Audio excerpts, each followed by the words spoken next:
किसी ने मुझे एक न्यूज़ फॉरवर्ड किया, उसमें मैंने देखा कि इंटरव्यू में श्री मिथिलेश जी ने मुझे अर्बन नक्सल का संज्ञा दे दिया है। तो वाह, मतलब मैं यही मतलब एक सोच की कितनी सोच किसी की गिर सकती हो। मैंने देखा कि एक खाकी का इंसान जिसने अपनी जिंदगी कुर्बान कर दी राष्ट्र के नाम पे, जिसने हर तरह के माफियाओं से, सिंडिकेट से, हर तरह के क्रिमिनल से, गो तस्करों से सबके साथ लड़ाई किया, अपनी जान जोखिम में डाली, जाके एक ऐसे क्षेत्र में काम किया जहां लोग घूमने भी नहीं जाते, उसको ये कहते हैं कि ये अर्बन नक्सल है।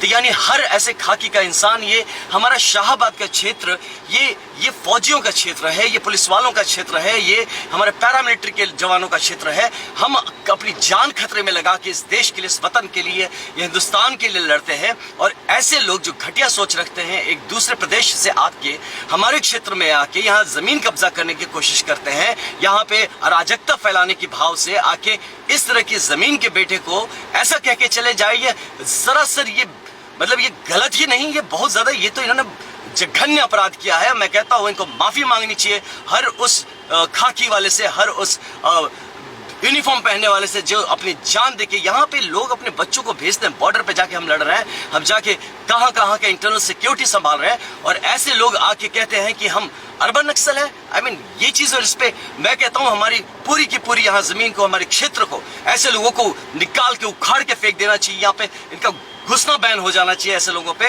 जिनको ये नहीं पता कि किन शब्दों का चयन करे और क्या चीज होता है। ये नैरेटिव खड़ा करने के लिए यहाँ पे आए हैं, इनका दूर दूर तक कोई मकसद नहीं है हमारे क्षेत्र के लिए काम करने के लिए। एक घर का लड़का खड़ा होता है यहाँ पे अपने क्षेत्र, अपनी जगह के लिए काम करने के लिए, और ये यहाँ पे आके खड़ा होकर उसे अर्बन नक्सल का संज्ञा देते हैं। इन्हें पता भी है कि क्या चीज होता है। हम जैसे लोग जो कि बचपन से ही संघ के साथ जुड़े हुए, शाखाओं के साथ जुड़े हुए एक बाल स्वयं सेवक को ये कहते हैं अर्बन नक्सल, क्योंकि इनके पॉलिटिकल इंटरेस्ट को मैं हर्ट कर रहा हूं, क्योंकि इनकी जो कमजोरियां हैं वो उभर के आ जा रही है मेरे यहाँ पे रहने से। तो ये चीजें ऐसे नेतृत्व का भाव लेके हमारे लोगों को बरगला रहे हैं, क्या हम बेवकूफ समझ के रखा आपने हमारे बक्सर वासियों को और हमारे शाहबाद के लोगों को। तो ये मैं बता दूं आपको साफ साफ भाई साहब कि आप इस बात को जान लें कि वर्दीधारियों के ऊपर ऐसी अगर कोई भी आवाज उठेगी, यहाँ सेना के काफी जवान हैं, ये हमारा शाहबाद क्षेत्र सेना के लोगों का है, ये पैरामिलिट्री के लोगों का है, ये पुलिस के लोगों का है, और यहाँ पे ऐसी कोई भी बात चलेगी तो आपको यहाँ से मैं बता रहा हूँ एक सिंगल वोट क्या आपको यहाँ पे एक पानी भी नसीब नहीं होगा। हम ऐसे लोगों को, हम सबको यहाँ पे लाते हैं, जो भी आते हैं हम इनको बहुत ही इज्जत से देते हैं, और आप आके हम हमारे घर के बच्चों को, हमारे घर के बेटों को आप ऐसी बात कहेंगे।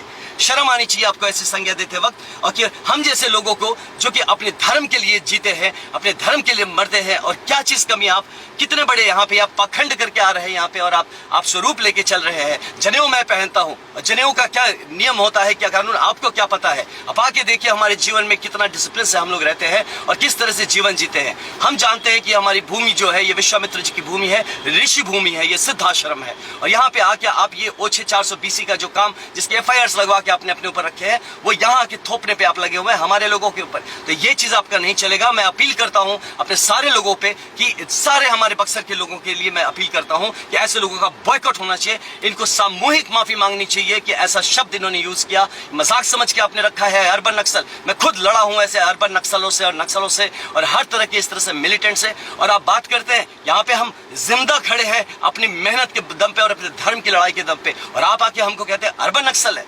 शर्म आनी चाहिए आपको। अगर आपको पॉलिटिक्स नहीं आती तो जाके सीखिए। आप यहाँ आके ये गंदी भाषा का यूज करके आप यहाँ पे पॉलिटिक्स नहीं कर सकते। यहाँ पे अब पॉलिटिक्स नहीं होगा, यहाँ पे विकास का काम होगा। इस जगह पे आप जैसे लोगों की कोई जरूरत नहीं है, और बता रहे हैं आप 4 तारीख के बाद आपको यहाँ पे एक गिलास पानी कोई नहीं पूछेगा। आप देखते रहिएगा। आपने बक्सर का अपमान किया, आपने सिर्फ मेरा अपमान नहीं किया, आपने सिर्फ मुझे अर्बन नक्सल नहीं कहा है, आपने हमारे बक्सर के हर वर्दीधारी को आपने गलत जलील किया है, और इसका बदला ये जमीन आपसे लेगी। आप देख लीजिएगा। हार तो आपकी निश्चित है भाई साहब। मैं आपको बताता हूँ, आपको माफी मांगनी चाहिए यहाँ के लोगों से, और मुझ जैसे मैं इतना गुस्से में आता नहीं हूँ, लेकिन मेरी वर्दी पे अगर कोई भी दाग लगाएगा तो मैं बताता हूँ आपको, आप देख लेंगे कि फिर इस वर्दी का प्रताप क्या होता है।